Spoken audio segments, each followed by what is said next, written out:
Interrogez-vous sur vos marges pour créer plus de valeur. Gagnez plus sans vendre plus. Analysez vos marges produit par produit et découvrez où l'argent s'échappe ou dort. Mort, parce que nous sommes des entrepreneurs tout comme vous.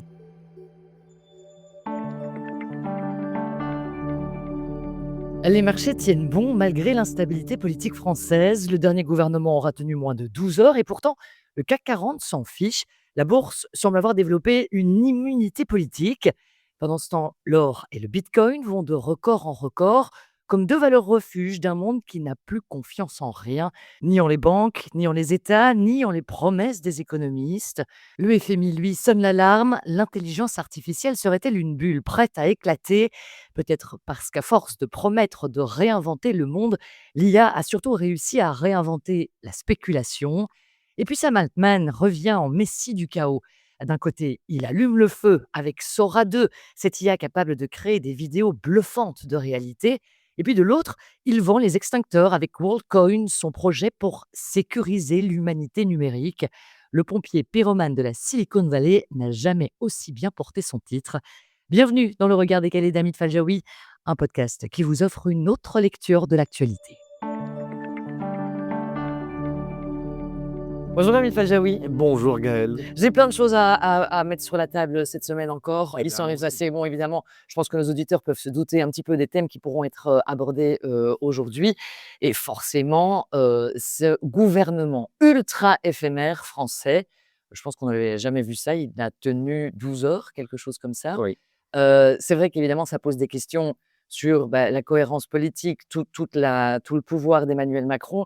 Il y a une question qui est évidemment importante et qui intéresse essentiellement nos auditeurs, c'est OK, mais au niveau de la scène économique, comment est-ce qu'on peut anticiper ce qui pourrait se produire avec toute cette instabilité française, qui reste quand même un pays européen important?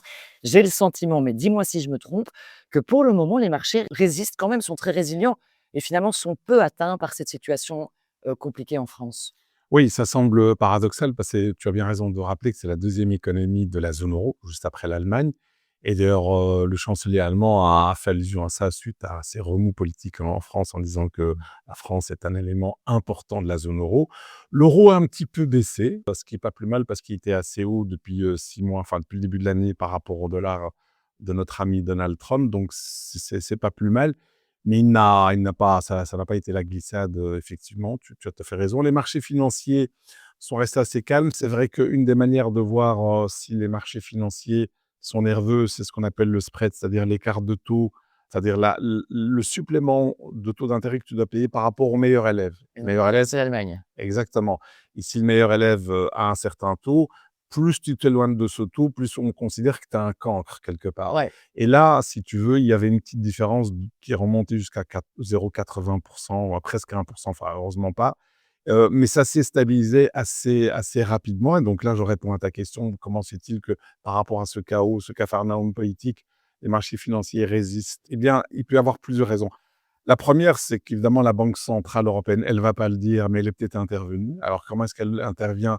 Eh bien, en achetant, par exemple, des obligations d'État françaises qui auraient été vendues par l'un ou par l'autre, parce que ça leur brûle les mains en disant «je ne crois pas trop en France et je vais vendre les obligations d'État françaises» et donc elle les a rachetées, donc ça a soutenu sans doute le cours. Donc ça peut être une première explication. L'autre explication, c'est que ce que les marchés financiers veulent, c'est au moins un gouvernement politique. Au moment où on en parle maintenant, on n'en a pas, mais on devrait en avoir un pour ce soir. Parce qu'ils se disent que c'est vrai, il y a l'équilibre budgétaire, mais il y a aussi l'équilibre politique. Et entre les deux, ils préfèrent au moins l'équilibre politique. Alors, pour des raisons un peu cyniques, même si c'est pas top, évidemment, c'est que si on était parti sur une dissolution, on aurait pu avoir des extrêmes qui arrivent éventuellement au pouvoir et qui auraient pris des mesures absolument dingues, qui auraient augmenté encore plus le déficit et la dette publique française. Alors ici, bah, c'est clair, on va avoir un gouvernement, je ne sais pas lequel, mais qui va juste avoir comme objectif, et ça c'est dramatique, de tenir jusqu'en 2027, la prochaine élection présidentielle, parce que chacun des partis autour de la table de la coalition, si tu veux, a des arrière-pensées, et ils pensent tous, ils sont tous braqués sur 2027, et donc ils ne veulent pas prendre des mesures qui pourraient déplaire à leur électorat respectif. Et on le voit bien parce que tu vois bien, par exemple, la réforme des retraites, qui était déjà une mini-réforme par rapport à ce qu'ils auraient dû faire bah, ils vont sans doute la reporter et puis probablement que pour d'ici la fin de l'année, ils n'auront même pas le temps de voter un budget. Donc on va sans doute reconduire le budget de l'année passée et j'ai vu des chiffres, c'est que si on le reconduit tel quel sans faire des économies, ça va coûter 20 ou 30 milliards en plus. Mais les marchés financiers préfèrent une stabilité politique, qu'un chaos politique, même si effectivement, ils se doutent bien, enfin ils savent que le gouvernement qui sortira, d'ici peu, ne prendra pas de vraies mesures et sans doute que le déficit public qui devait se rapprocher des fameux 3% de Maastricht que tu connais bien, que tout le monde connaît, pour d'ici 2030, bah, sera reporté au calendrier grec. J'ai eu l'occasion de m'entretenir avec un financier qu'on connaît bien, chez Trend, c'est Vincent Juvins. Je lui ai posé la question Oui, également. d'ING, Oh. effectivement, stratège d'ING, ouais. Et lui, il se montrait même plutôt, optimiste par rapport à la situation en termes de marché, hein. Je parle Ouais, ouais. pas du tout, en disant que selon lui, les marchés avaient la capacité de distinguer l'instabilité politique de la solidité des entreprises françaises et que finalement ces entreprises résistaient bien, qu'il y avait donc là des opportunités même à saisir. Oui, mais ça, c'est du court terme, je sais pas, c'est un langage, je comprends.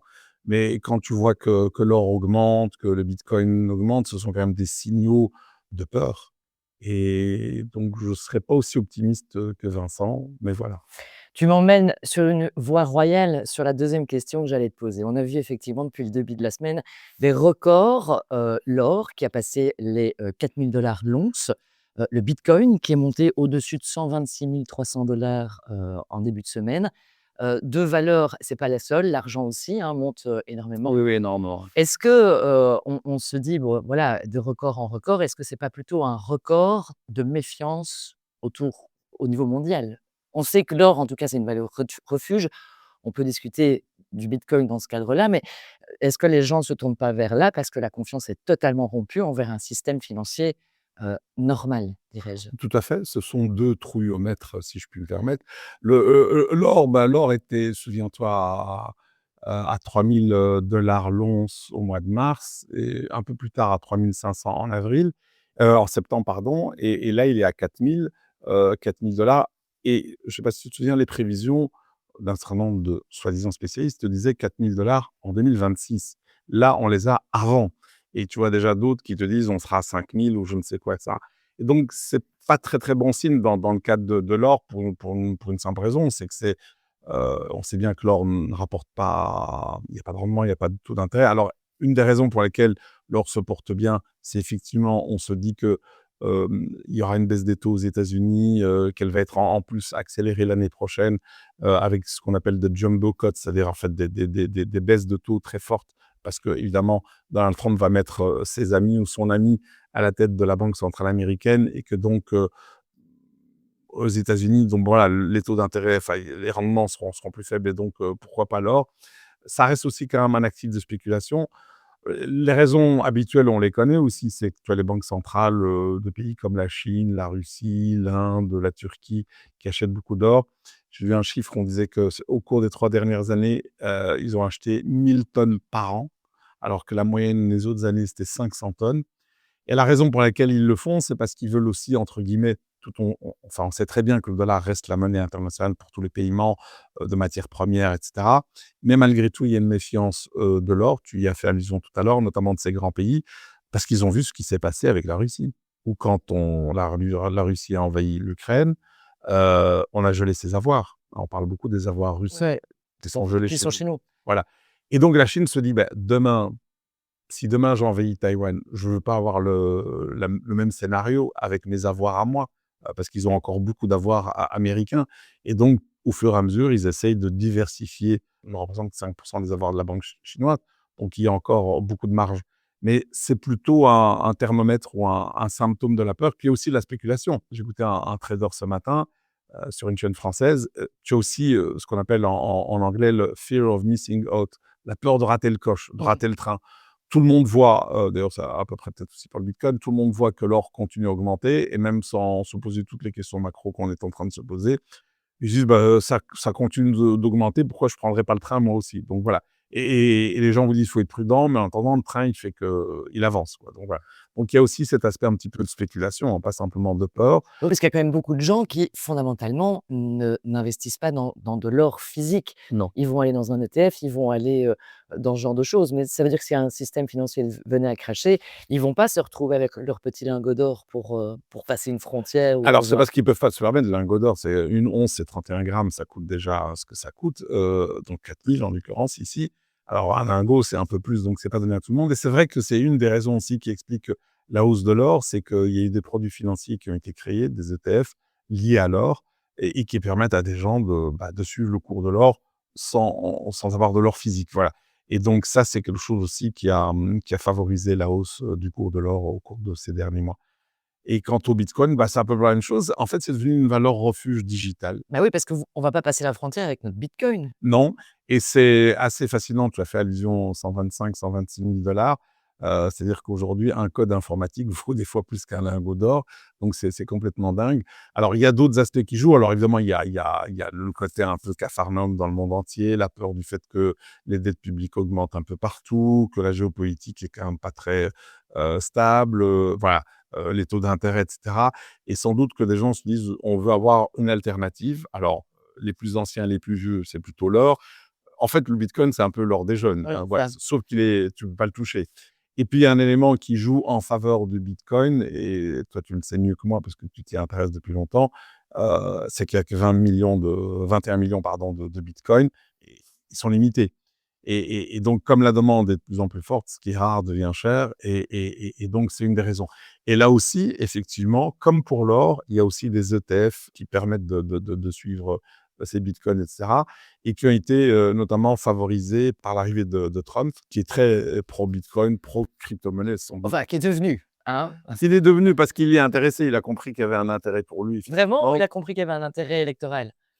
Les 2, parce qu'effectivement les 2, tu as tout à fait raison, mais il est aussi investi là-dedans, lui et sa famille Ah, il s'est fait et saouler. et donc quand on lit la presse américaine, on comprend très bien il y a 2 choses qui lui tiennent à cœur, c'est d'avoir ce prix Nobel de la paix, je ne sais pas s'il l'aura ou pas et effectivement de devenir très, très riche. Ouais, il est riche déjà au départ, je crois.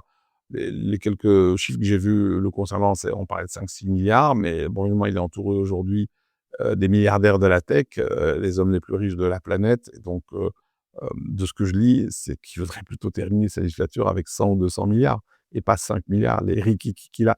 Donc il fait tout pour.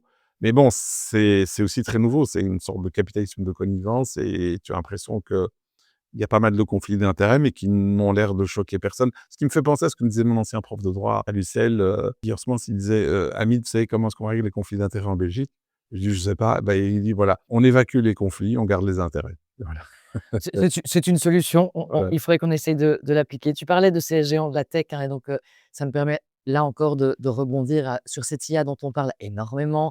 On avait Sam Altman, on a eu Jeff Bezos, et maintenant le FMI, qui annonce une bulle spéculative autour de cette IA et une bulle qui va exploser. Le FMI note des progrès décevants, tant en termes de compétences, de capacité de l'IA, qu'en termes finalement d'adoption par les entreprises et autres, qu'il y avait une concurrence de plus en plus grande et que très nécessairement, ça allait nécessiter une réévaluation des bénéfices futurs pour lesquels les attentes sont ultra élevées.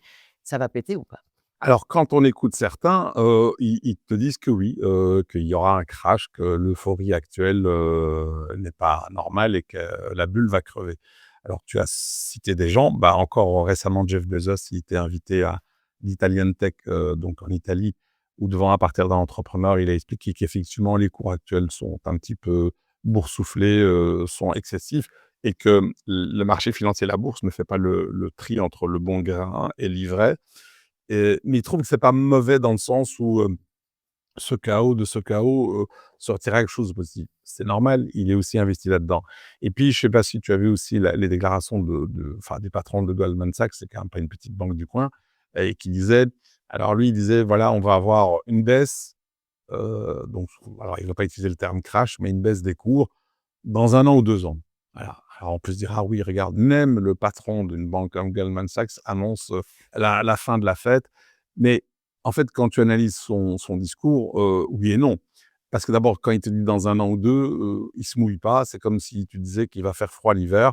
Bah oui, il fera froid à un moment donné en hiver. OK, mais ce qui est important en bourse et ceux et celles qui nous écoutent, c'est pour ça qu'on ne peut pas répondre à ces questions, mais personne au monde ne peut répondre à la question, c'est quand? Ça, c'est toujours le problème du timing. On sait très bien qu'à un moment donné, il y aura une baisse forcément, mais dire dans 1 ou 2 ans. Et alors dans son discours, il dit dans 1 ou 2 ans, mais à côté de ça, il dit: «Oui, mais attention, c'est une révolution fulgurante, c'est une révolution fondamentale, il y aura des choses extraordinaires qui vont surgir de cette révolution». Et donc en fait, c'est très vicieux comme message parce qu'en fait, il donne aux gens qui sont alarmés un discours un peu alarmiste: «Attention, ça risque de mal finir d'ici 1 ou 2 ans», et donc ces gens-là peuvent se dire: «OK, effectivement, j'ai peut-être intérêt à sortir du marché avant qu'il soit trop tard». Mais de l'autre côté, il rassure ceux qui croient en l'avenir et qui disent: «Oui, l'IA, c'est pas simplement une bulle comme en 2000. Il y a vraiment une industrie qui est en train et il y a un changement de paradigme, le monde va changer, on va» voilà. Et donc chacun entend ce qu'il a envie d'entendre. Et je pense, c'est plus une manière de se protéger, parce que si le pire arrive, il pourra Oui. dire: «Je l'ai dit». Voilà, je l'ai dit. Alors peut-être aussi, peut-être que ces gens, moi j'en sais rien si c'est son cas ou pas. J'en parlais avec un ami investisseur qui me disait: «Mais c'est peut-être aussi une manière de se couvrir contre d'éventuels délits d'initiés ou je ne sais pas quoi, parce que s'ils vendent au plus haut et à l'inverse de nous qui vendons souvent au plus bas ou achetons au plus haut quand il faudrait acheter au plus bas, c'est peut-être aussi une manière de se protéger contre, des choses qu'on pourrait leur reprocher par le passé». Après, quand tu regardes effectivement les indices, tout indique qu'on est dans une bulle. Les cours sont très élevés. On voit bien que beaucoup de ces indices, auxquels tu fais souvent allusion, technologiques, sont des indices qui montent, mais avec quelques valeurs, 7, 8, des fois un peu plus 30, et qui sont toutes liées à l'IA. Ouais. Donc il y a une concentration. Il y a un côté incestueux entre toutes ces boîtes, on en a souvent parlé ici dans le podcast, Nvidia, OpenAI et cetera. Ils sont les investisseurs, C'est les très clients. similaire, c'est très ensemble, oui. Exactement, ça tourne entre eux. Tu mets 100 millions chez moi, mais avec ces 100 millions, par exemple, Nvidia met 100 millions chez OpenAI, mais avec les 100 millions, OpenAI achète des puces, chez Nvidia et hop, d'un coup, en bourse, ça explose. Heu, mais c'est un peu en circuit fermé, comme tu disais, c'est une sorte d'économie circulaire. Il y a ces aspects-là. Il y a le fait aussi qu'on sait très bien que la Fed va cesser d'être indépendante à partir de l'année prochaine 2026. Est-ce qu'elle sera encore crédible? Non. Est-ce que les statistiques qu'on va avoir des États-Unis vont être crédibles? Non. Les taux d'intérêt vont baisser. Enfin, il y a plein d'éléments. Mais je voudrais justement te soumettre, je discutais de la question avec, Frank Wranken, Oui, oui, le fonds de l'économiste Rothschild, de enfin voilà, de Rothschild, et ouais. je lui dis: «Selon toi, est-ce que c'est une bulle? Est-ce que ça va péter?» Et il m'a répondu du tac au tac: «Tout le monde en parle, donc ça va pas péter». C'est possible, d'abord il a raison dans le sens où le consensus se trompe toujours. Regarde, par exemple, début de cette année, en janvier, tout le monde disait de nouveau que ça allait être les actions américaines et puis finalement, on a eu une surprise et on s'est rendu compte que c'était les actions européennes qui avaient fonctionné et puis voilà, rebondissement et cetera. Donc tu sais, en la matière mais pour des experts, c'est toujours très, très difficile de donner un conseil. Je vais donner raison qu'ils ne donneront jamais. En fait, imagine que j'ai des clients et que je sois un private banker, peu importe la banque. Je fais des raisonnements, je fais une analyse et puis j'arrive à la conclusion, comme certains ici, que c'est pas bon, ça sent pas bon et qu'il faut, à tout le moins, diminuer son exposition aux actions, se rendre liquide jusqu'à un certain point. OK. La seule chose que je ne peux pas maîtriser, j'ai beau raisonner, avoir les meilleurs algorithmes, les meilleurs programmes, je ne peux pas dire si ça va se produire dans 6 mois, 8 mois et cetera. Et imagine que finalement mon client m'écoute, hein, parce qu'il écoute mon raisonnement et il vend ses actions, il se rend liquide et ça. Et puis bon, je me trompe dans le timing parce qu'évidemment, c'est pas une science mathématique, hein, l'investissement et pendant 1 an, les cours continuent à augmenter. Et le même client que j'ai, qui m'a écouté, voit ses copains riches comme lui ou qui ont un peu d'argent comme lui, qui eux sont restés investis et ont fait +10, +15, j'en sais rien, 2%. Mais il va m'engueuler et je risque même de le perdre comme Ouais, client ouais. en disant: «J'ai perdu une année, j'ai eu une année blanche à cause de toi ou à cause de vous» et ça peut même durer 2 ans. Donc c'est dangereux. Donc moi, si je suis investisseur, alors évidemment, peu de gens vont me dire, ce que je vais dire effectivement il y a un raisonnement, mais je ferai comme les économistes. On one hand, on the other hand. J'expliquerai qu'on peut encore rester. Pourquoi? Parce que, voilà, je fais mon raisonnement et finalement le crash ou la baisse a lieu 8 mois après. Mais il est resté investi parce que je ne lui ai pas dit de sortir. Alors on va faire -6. Mais la banque d'à côté fait -8. Une autre fait -5. Et je vais lui sortir tout un storytelling en disant qu'on ne pouvait pas prévoir ceci, qu'on pouvait pas prévoir cela. Et pour le réconforter, je vais lui tenir le discours habituel qu'ils tiennent tous. Elle C'est l'a fait pire. à long terme, de toute façon, la bourse est restée investie. Et donc, si tu veux, là, en ne lui disant pas totalement la vérité, j'ai plus de chances de le garder à bord comme client que si je lui dis la vérité, parce que lui dire la vérité et se tromper, ça, c'est dramatique. Les private bankers restent des commerçants. Il ne faut pas l'oublier. Donc, on croit qu'ils sont conseillers, mais ce n'est pas le cas. La seule manière d'être sûr qu'ils sont de vrais conseillers, mais il n'y en a pas, c'est ce que propose l'économiste philosophe libano-américain Nassim Taleb. C'est skin in the game, jouer sa peau. C'est que, OK, j'ai investi dans ça, bah, toi, tu prends autant. Et là, effectivement, si je perds, bah, ils perdent aussi. Mais eux sont les conseillers et pas les payeurs. Ouais, effectivement.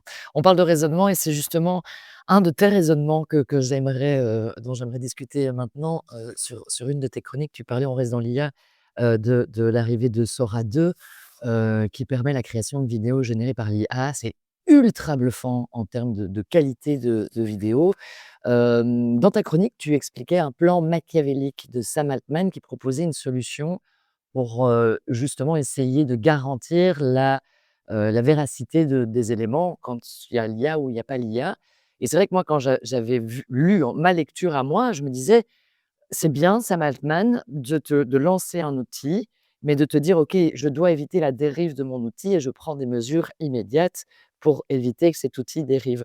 Moi, je trouvais ça plutôt positif et quand je t'entendais, dans ta chronique, bah, j'avais l'impression que non, c'était quand même un plan beaucoup plus machiavélique. Est-ce que tu peux m'expliquer pourquoi? Alors, c'est mon interprétation et j'espère que je ne me trompe pas. En fait, pour moi, c'est un pompier qui provoque un incendie et puis après te vend des extincteurs. Voilà, pour l'éteindre. Voilà. Alors, d'abord, effectivement, il en sera deux qui te permet effectivement, sur base de ton visage, de faire des vidéos bluffantes comme sur TikTok, hein, aussi bonnes que sur TikTok. Et d'ailleurs, il a joué le jeu parce qu'il a mis son visage à disposition de Sora 2, ce qui fait que les gens ont pu utiliser son visage pour le mettre dans des situations euh, comme dirait Chirac, abracadabrantesque, y compris emmené, on le voit voler dans un supermarché, donc tu te rends compte.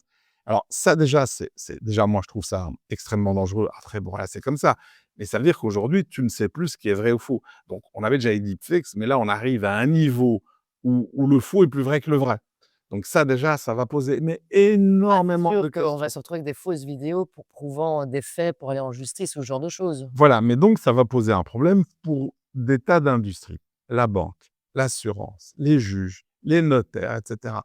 Voilà, on ne pourra pas se dire même tu vas voir un employé de banque, il va avoir une vidéoconférence avec toi. Bah, il n'est pas sûr que c'est toi. On va te demander un face ID. Comment est-ce qu'on peut savoir que c'est toi? Regarde, on nous a expliqué qu'avec l'IA, déjà avec, le numérique, plus besoin de se déplacer. Tu as un accident de voiture, tu prends la photo, bah, ta voiture qui est encastrée avec une autre, je ne sais pas quoi et on l'envoie, chez l'assureur et l'assureur, va te dire pratiquement à l'euro près, quel va être le montant du dégât, enfin ton courtier à travers ça. Et mais la photo que j'ai envoyée, qui me dit que c'est vrai?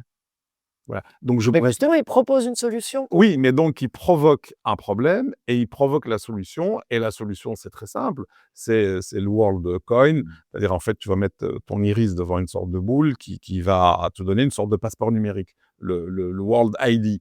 OK, mais c'est vicieux, c'est-à-dire, je crée le capharnaüm, je crée le bordel, si tu me permets l'expression et j'in je fais en sorte qu'on ne puisse plus distinguer le vrai et le faux et donc je crée un appel d'air pour une industrie que moi-même je crée. Donc en fait, je mets une machine qui fabrique du faux et puis je te vends pratiquement au même moment une machine qui te permet de détecter le faux. OK, le faux. ouais. Voilà. Et ce qui veut dire que demain, il sera peut-être incontournable pour le secteur bancaire, pour le secteur financier ou que sais-je ça, parce qu'il aura cette maîtrise-là. Mais c'est vraiment une vision dystopique C'est ça de qu'il la faut souligner, c'est que la solution, c'est une solution payante. C'est-à-dire qu'il faut verser de l'argent pour pouvoir prouver finalement sa évidemment, véracité. évidemment. C'est là que le bas C'est lui où il vendra les techniques pour le faire. Mais beaucoup ont vu juste l'aspect gimmick. Moi, je vois surtout tous les dangers. Parce qu'en fait, l'économie, c'est quoi? C'est d'abord de la confiance. À partir du moment où tu ne sais pas si la voix qui t'appelle, le visage qui te parle ou qui te regarde est vrai, mais tu jettes un discrédit. Mais surtout, or, l'économie a besoin de confiance, sinon tu vas avoir des frictions. À partir du moment où je dois checker, vérifier, etc. Mais on est dans quoi? Et alors, en plus, un mot de passe, tu peux le changer, tu peux le modifier, mais ton iris, tu peux pas le changer. Et donc, à partir du moment où tu vas le donner c'est peut-être dangereux. Ouais. Ça va tomber dans les mains de qui? Qui pourra en faire quoi? Donc ça va être très, très compliqué. Tu vas être vraiment ça pose énormément de problèmes. C'est comme pour l'anonymat. Je crois que le grand luxe aujourd'hui et surtout demain, ça va être d'être anonyme. C'est quasiment impossible. Ça va être impossible d'être anonyme et ça c'est un drame. Et il manque plus là-dessus que, Donald Trump reçoive le prix Nobel de la paix et on est vraiment dans un monde merveilleux. Oui, dystopique plutôt, voilà. Merci beaucoup, Amine. Merci. On refait un petit numéro et puis rendez-vous la semaine prochaine. Avec grand plaisir. Merci.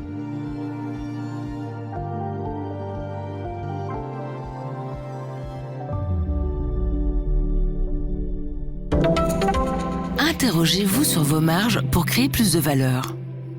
Gagnez plus sans vendre plus. Analysez vos marges produit par produit et découvrez où l'argent s'échappe ou dort. Mort, parce que nous sommes des entrepreneurs tout comme vous.